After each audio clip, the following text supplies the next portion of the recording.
Nós estamos de volta com o Ver TV, que hoje conversa com os nossos convidados sobre a publicidade infantil ou dirigida às crianças, veiculada pela televisão brasileira. No bloco anterior eu mencionei uma frase mais ou menos de senso comum que corre por aí. Eu tomei Coca-Cola na infância e não estou obeso, né, Gabriela? Você que repetiu essa frase, mas outros dizem, eu assisti filmes violentos e nem por isso sou violento. Bom, é claro que a gente ouve essas frases por aí e a pesquisa pode ter o mérito de ou reforçar ou não, né, essas opiniões. De qualquer forma, nós não fizemos uma pesquisa científica, mas fomos às ruas observar de uma forma bastante impressionista algumas opiniões de pais sobre essa questão. Vamos ouvir e depois a gente comenta essas opiniões e prossegue aqui a nossa conversa. Vamos ouvir alguns pais sobre a televisão e a propaganda. A publicidade, de um modo geral, na revista, na TV, em qualquer lugar, influencia a criança. Agora, cabe aos pais orientar no que preciso, no que é necessário, para não ser nada supérfluo, né? Sem dúvida. Sem dúvida, eles querem tudo que está na mídia, né, o que o colega tem, então, com certeza, isso interfere muito na escolha das crianças. Meu filho assiste aquele Discovery Kids, que mesmo assim ainda coloca algumas propagandas, mas a gente vê alguns brinquedos que acha que pode ser melhor para ele, mas alguns não são muito bons, né? Não estimula nem coisa boa, coisas da fase da infância, que estimula mais a coisa da violência. Eles assistem muitos programas, desenhos, e nos canais que tem desenhos, a publicidade mostra o brinquedo, é o que ele gostaria de ter, o que ele está vendo ali. Influencia bastante, sim. Se não for propaganda na televisão, os amigos no colégio que compram um brinquedo vão se comunicar com eles e eles vão querer também ter o mesmo brinquedo igual dos meninos. Então eu acho que é uma coisa natural, a publicidade faz parte do dia a dia. A televisão contribui 80%, uma força muito grande em relação a isso, porque com toda a técnica, toda a tecnologia, né, as crianças acabam achando que todos os brinquedos fazem parte de uma realidade, né? Juntamente com a interação que eles já conhecem, né, porque é uma geração totalmente conectada, né, com as novas tecnologias, né, eles praticamente acham que aquele é um mundo real. Então, é o boneco de ação que faz todos os movimentos que ele faz no desenho e que ele tem certeza que vai fazer também quando ele adquirir o boneco, quando adquirir o brinquedo, né? São os carros de controle remoto, todas essas coisas que fazem parte do imaginário da criança. Duas questões interessantes a partir, várias, né? Eu reparei em duas aqui. Uma em relação aos pais, né? A responsabilidade dos pais. Muitas vezes aqueles que defendem essa propaganda dizem, bom, mas quem controla são os pais. Nós sabemos hoje, o dia de hoje, que tempo os pais têm para controlar a presença dos filhos diante da televisão. Essa é uma questão. E a outra que eu gostaria que vocês comentassem é deste último entrevistado, quando ele fala desses brinquedos que muitas vezes são mostrados, e há regras, o Edgar conhece bem, há regras em alguns países que impedem você mostrar brinquedos que parece que têm vida própria, né? E na verdade são apenas formas de fazer publicidade e acaba iludindo, né, a criança. Eu gostaria que vocês comentassem esses dois aspectos aí dessas falas. Quem pode falar? Nesse estudo que a gente está fazendo, a gente vai tentar até esclarecer para a sociedade que não é bem assim, né? Não é só os pais que têm responsabilidade, as emissoras têm muita responsabilidade, os anunciantes têm muita responsabilidade, as agências de publicidade também e o Estado, com a sociedade como um todo. Porque é muito fácil dizer, não, os pais sabem o que querem, mas a gente viu, por exemplo, a quantidade de publicidade de alimentos. A maioria das publicidades, quase 100%, são de publicidade de baixo valor nutritivo, ou de excesso de gordura ou de excesso de açúcar. Então, o campeão da publicidade de alimentos é a Bauducco, que coloca, por exemplo, um bolinho lá, e esse bolinho tem, se não me engano, mais de 30% da necessidade de gordura que uma criança precisa por dia. Aí a criança quer levar aquele bolinho. Tá, quantas inferências essa criança tem por dia para comer uma salada e quantas ela tem por dia para comer aquele bolinho? Pela quantidade de publicidades que a gente viu, é muito maior de come o bolinho, e o bolinho é bom. Sim, mas de salada não aparece nenhuma vez. Nenhuma. E arroz e feijão também não, nem de bife. Então, peraí, o que o pai vai falar? Menino, come a cenoura, come o bife. Ah, mas eu como o bolinho que resolve. Lógico que resolve. Com aquela quantidade de gordura, ele vai comer e vai se sentir saciado. Sim, mas depois a gente vai ver o reflexo uma sociedade em risco de ter muita obesidade. Né? Eu acho que tem uma outra coisa nessa coisa dos pais, que é uma briga meio de Davi e Golias, assim, né? Então, você tem uma repetição, então quantas vezes entrou o bolinho, etc. E o pai, como você falou, ficou aquele períodozinho no final do dia com os filhos. Então as crianças, tem um dado que diz que as crianças passam em média 5 horas por dia em frente à televisão.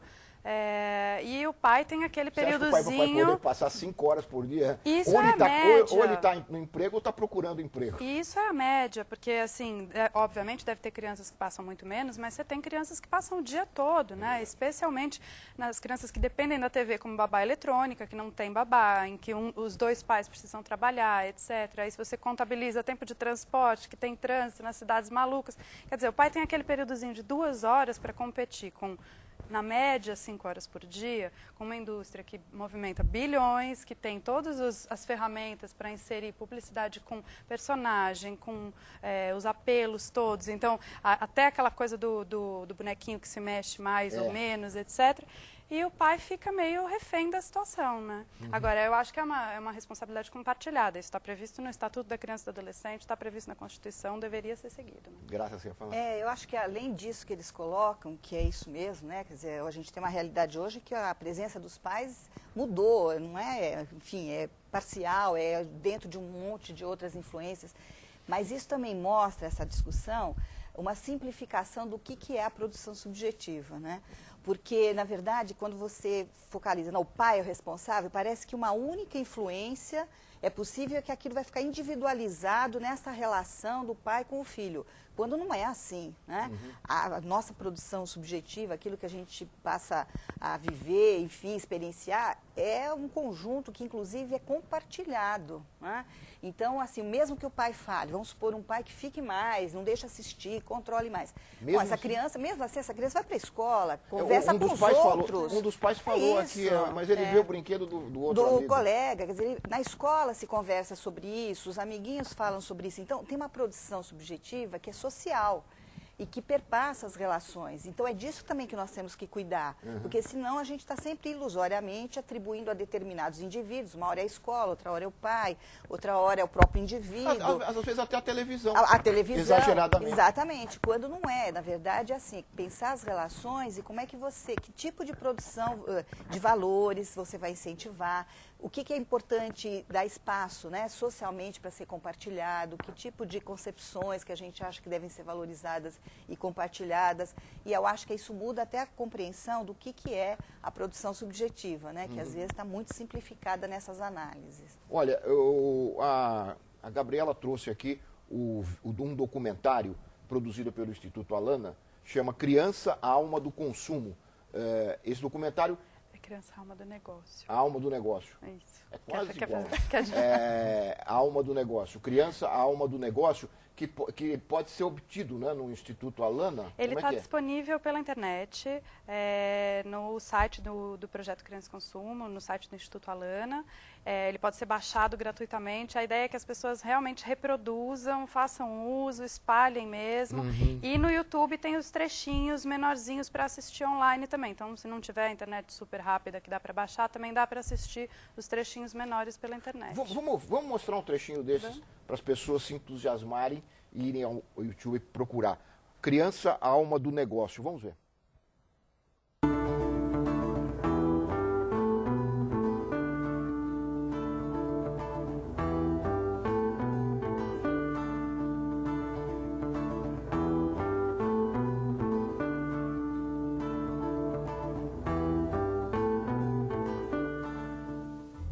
Não existe mais a infância. A infância vai ficando para trás, sabe? Se eu faço com que uma criança seja mais precoce, eu tenho um consumidor mais cedo. Na realidade, essa é a equação. O grande valor, a grande mídia, o grande objeto da casa é a televisão, que em geral, inclusive, fica em lugares onde antigamente se colocavam santas, né?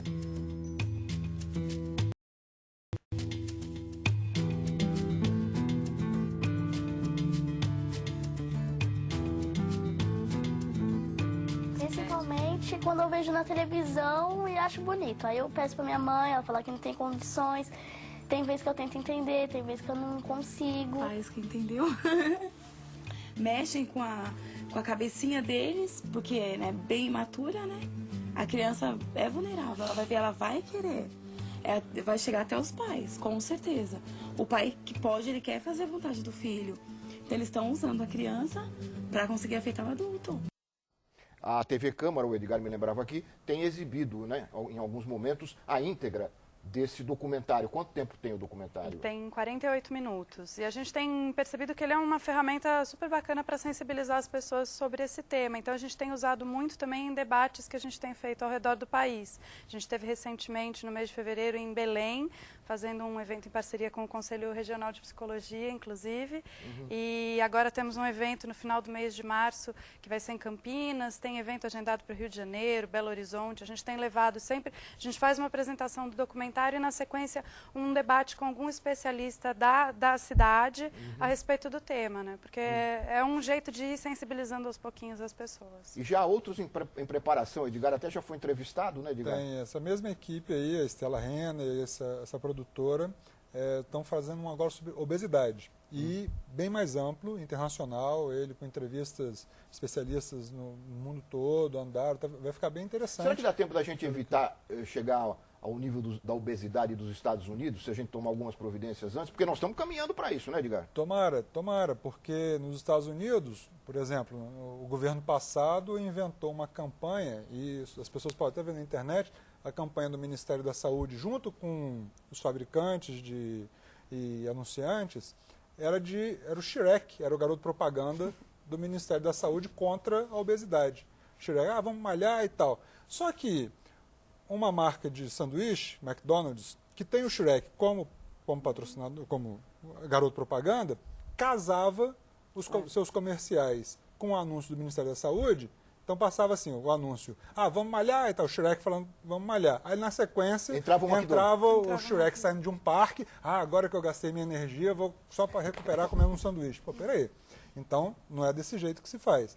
Tomara que a gente consiga, com normas da Anvisa, Ministério da Saúde, e com a sociedade se conscientizando, que a gente não pode chegar a um ponto como aquele dos Estados Unidos. Né? Eu acho que tem uma coisa que não vai existir uma solução única, né? Então, não tem uma pílula que se toma e se resolve esse problema, né? Então, por exemplo, os acordos de compromisso voluntário das empresas, que aconteceu aqui no Brasil, por exemplo, algumas empresas de alimentos assinaram um compromisso voluntário de redução dos seus teores, de redução de publicidade para a criança também.